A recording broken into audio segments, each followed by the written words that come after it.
Getting to know ourselves is one of the most valuable things we can do for ourselves.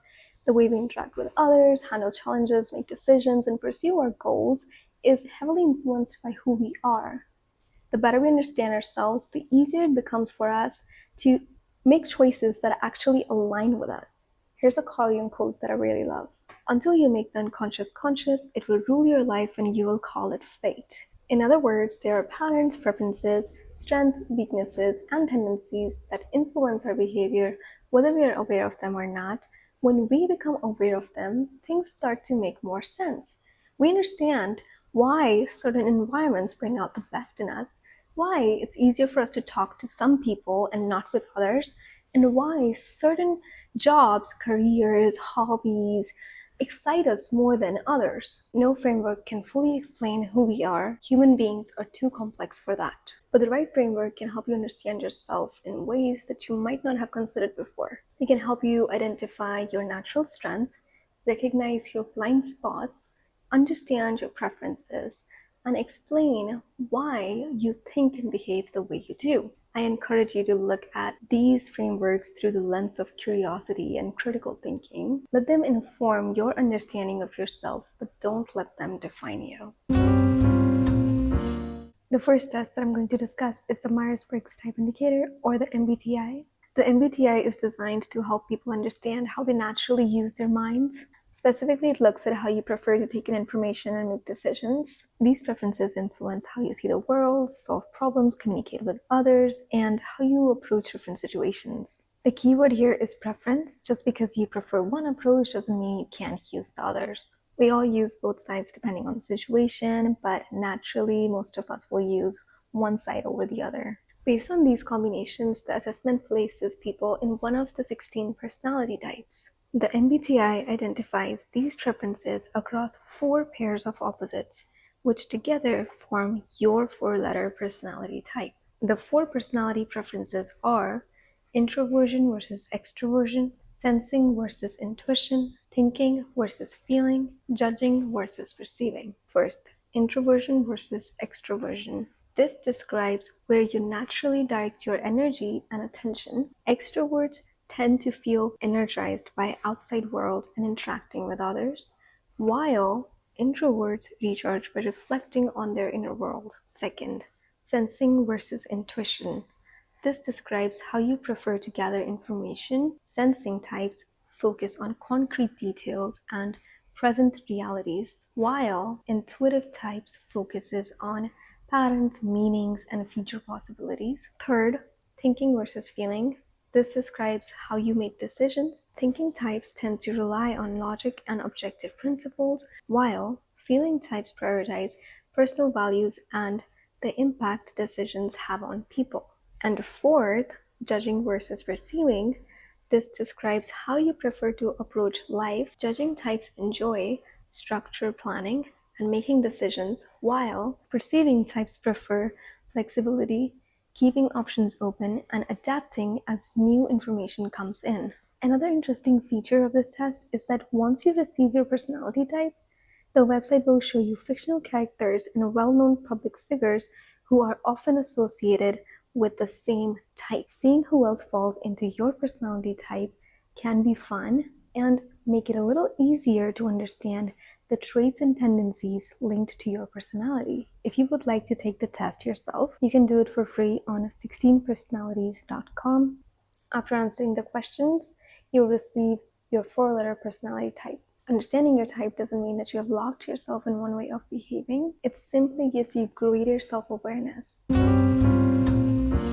Another test I think is worth taking is Read Your Color. If you ever struggle to find books to keep you interested, or you're simply curious about what type of reader you are, then you will enjoy this one. The idea behind the test is simple. It helps you discover the kind of books that you're naturally drawn to, making it easier to decide what books to read next. Sometimes understanding what doesn't interest you can be just as helpful as knowing what does. This can be especially useful if you're new to reading. Instead of randomly choosing books because they're popular or highly recommended, you can start with books that are more closely aligned with your reading preference. And even if you are already a regular reader, it's still interesting to see whether your results match with the kind of reader you already are. At the end of the day, the goal isn't to read the books everyone else loves, it's to discover books that make you want to keep reading. After answering a series of questions, you will receive your reader color along with a short description of your reading style.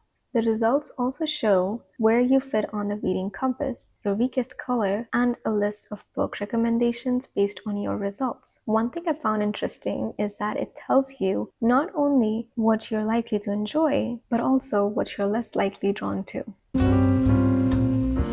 Another framework that I think everyone should explore is the 5 love languages. This framework helps you understand how you naturally feel appreciated and how you tend to express your gratitude and appreciation to others. It identifies the 5 love languages: 1. Words of affirmation; 2. Acts of service; 3. Receiving gifts; 4. Quality time; 5. Physical touch. The first is words of affirmation. If this is your love language, words carry a lot of emotional weight. You feel loved when someone notices your efforts, encourages you, or expresses genuine appreciation. Hearing things like, "I am proud of you," "I admire how hard you work," or someone pointing out qualities in you that you may not even recognize yourself can make you feel deeply valued and understood. The second is acts of service. For some people, action speaks louder than words. They feel most loved when someone willingly helps make their life easier without expecting anything in return. Whether it's making a meal after a tiring day, helping them solve a problem, or taking care of something before they even have to ask. These thoughtful actions communicate, "I care about you." The third is receiving gifts. People often misunderstand this love language and assume it's about wanting expensive presents, but that's not what it means. What matters is the intention behind the gift. It could be their favorite snack from the grocery store, a keychain from a trip, or something that reminded you of them while you were out. These thoughtful gestures make them feel loved because they show that they were on your mind even when they weren't there. The fourth is quality time. If this is your love language, giving someone your full attention means everything. It's less about what you're doing and more about being fully present. Whether you're having a meaningful conversation, going for a walk, or simply enjoying each other's company without distractions, that focused time together makes you feel important and connected. And finally, there's physical touch. Physical affection is how some people experience love most strongly. A hug after a difficult day, holding hands while walking, a reassuring hand on the shoulder, or simply sitting close to someone can create a sense of comfort, safety, and emotional closeness that words sometimes can't express. Everyone should take this test whether they're in a relationship or not. Learning how to care for your emotional needs will help you build stronger and healthier relationship with yourself and with others. If you're in a relationship, one of the biggest mistakes people make is assuming that their partner knows what makes them feel appreciated and loved. Let's take an example. So there are two people, Steve and Bella. Steve's love language is receiving gifts, and Bella's is words of affirmation. Steve spends weeks planning the perfect birthday present for Bella. He chooses something that he thinks that she will enjoy, wraps it up beautifully, and surprises her with it. In his mind, this is one of the strongest ways he can say, "I love you." Bella appreciates the gift, but deep down, she was hoping for something else. She wanted Steve to tell her how much she means to him. Maybe even writing a heartfelt letter saying how much she means to him, or talking about their time together. But that didn't happen, so both of them feel disappointed and hurt. Now Bella is thinking in her brain that he doesn't understand me. He doesn't know how I want to be loved. And she has watched way too many Instagram reels, shorts, YouTube shorts, about videos of couples giving each other the perfect present and knowing their love language. Now Steve is thinking after everything he did, she still isn't feeling happy. She just doesn't care, he's thinking.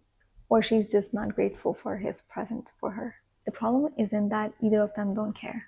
They're simply speaking different love languages. Steve is expressing love the way that is meaningful to him, while Bella feels loved in a completely different way. The goal is not to love people the way you prefer to love, it's to love them in the way they feel loved.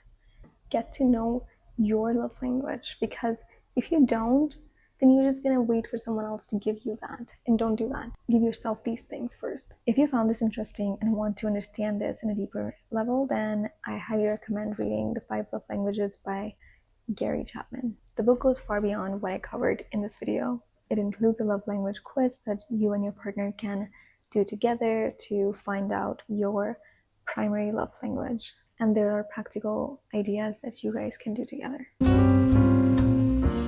Have you ever met someone and wondered, why is this person this way?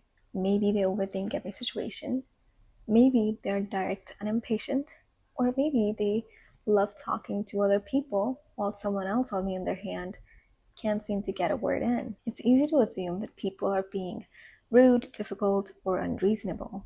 But often people are approaching the same situation differently. One framework that tries to describe these differences is in Thomas Erikson's book called Surrounded by Idiots. It's based on the DISC model and groups people into 4 broad personality types based on their typical communication style and behavior. It's divided into 4 colors: red, yellow, green, and blue. As you learn about each personality type, you start to recognize yourself and your friends, your family members. Before I read this book, I used to get really impatient with people. If someone is approaching a situation differently from the way I would think, why are they doing it this way? There's a much more efficient way to do this. I'd wonder, why are they taking so much time to make such a simple decision? They could just think fast and just be done with it.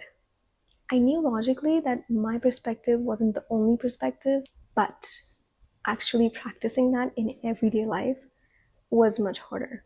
I would get frustrated because I would expect people to think the way I did. Reading this book made me stop and question that assumption. Instead of immediately thinking that someone is slow, difficult, or doing things the wrong way, I started reminding myself, maybe this is just how they naturally approach situations. They have their own way of communicating, solving problems, and making decisions. And from their perspective, their way makes just as much sense as mine does from my perspective. That was probably the biggest lesson that I took away from this book. It didn't just help me understand other people, it made me much more patient and understanding. One thing I want to add is that don't treat these models as absolute truth or assume it can explain everything about a person. Instead, I think it's best used as a framework, a tool that helps you recognize patterns, ask better questions, and understand people a little more thoughtfully. When we stop expecting everyone to think the way we do, we become better communicators, build stronger relationships, and avoid a lot of unnecessary misunderstandings. Before I explain the 4 colors, there are a few things you should know about how this model works. First, almost nobody is just one color. According to Thomas Erikson, around 80% of people are a combination of 2 dominant colors, while only a small percentage fit into only a single one. So, as I explain each color, you might recognize yourself in more than one, and that's completely okay. They're simply a way to recognize common patterns in how people tend to think, behave, make decisions, and interact with others. They are a starting point for understanding people, not a complete description of who someone is. Finally, the 4 colors can be understood using 2 simple dimensions. One dimension looks at whether someone is naturally more task-focused or more people-focused. The other looks at whether they are more reserved and reflective or more outgoing and action-oriented. When you combine those 2 dimensions, you get the 4 personality colors. If there's one thing that defines a red, it's drive. Reds are focused on getting things done. When they have a goal, they don't want to spend too much time wondering whether it can be done. They want to know how to do it and then get moving. They're decisive, ambitious, confident, and comfortable taking responsibility. When a situation needs someone to step up and make a decision, a red is usually willing to do it. Another defining characteristic is their directness. If you ask a red what they think, they'll probably tell you. They value clarity and usually don't see the need to spend too much time softening their words or going around the point. They're also very conscious of time and results. They dislike unnecessary delays and processes that don't seem to serve a purpose. These strengths can also become challenges. Their directness can be interpreted as rudeness, their urgency as impatience, and their confidence in taking charge can sometimes come across as controlling. But a red isn't necessarily trying to dominate everyone around them. Very often, they are simply focused on the goal, the result, and getting there as efficiently as possible. Let's move on to the yellow personality. If there's one thing that defines a yellow, it's enthusiasm. Yellows are energetic, optimistic, and outgoing. They enjoy meeting new people, trying new experiences, and connecting with others. They're also highly creative. Yellows love brainstorming and coming up with ideas that others might not even consider. But these strengths can also become challenges because yellows are spontaneous. Because yellows are spontaneous and easily excited by new possibilities, they may struggle with routines and planning. They can jump from one idea or project to another without finishing what they started, and because they enjoy talking and sharing their ideas, they may sometimes speak more than they listen. If there's one thing that defines a green, it's their ability to make people feel safe. Greens are calm, patient, and dependable. They create an environment where people feel comfortable, heard, and supported. They're also exceptional listeners. Relationships matter deeply to greens. They're thoughtful, loyal, and supportive. They remember important details, check in on people, and are often the first to offer help. They're naturally considerate of the needs of others, making them reliable teammates and trusted friends. Greens also value consistency and stability. They also tend to dislike unnecessary conflict and sudden change, but these strengths can also become challenges. Because greens value harmony, they may avoid difficult conversations, struggle to say no, or put other people's needs before their own. They may also keep their feelings to themselves, risk creating conflict. The fourth personality type is blue. If there's one thing that defines a blue, it's their desire to get things right. Blues value logic, accuracy, quality, and facts. They don't like making assumptions or rushing into decisions. Instead, they prefer to gather information, understand the situation, and consider the details before taking action. Blues have a strong respect for evidence and reliable information. They don't automatically believe something just because someone said it. They want to know where the information came from and whether there's evidence to support it. If there's an instruction manual, there's a good chance they'll actually read it. But these strengths can become weaknesses when taken too far. Their need for information can lead to overthinking and analysis paralysis. Their high standards can make it difficult to delegate or accept imperfect results. They're the people who make sure the facts are right, the details aren't missed, and the final result is something others can depend on.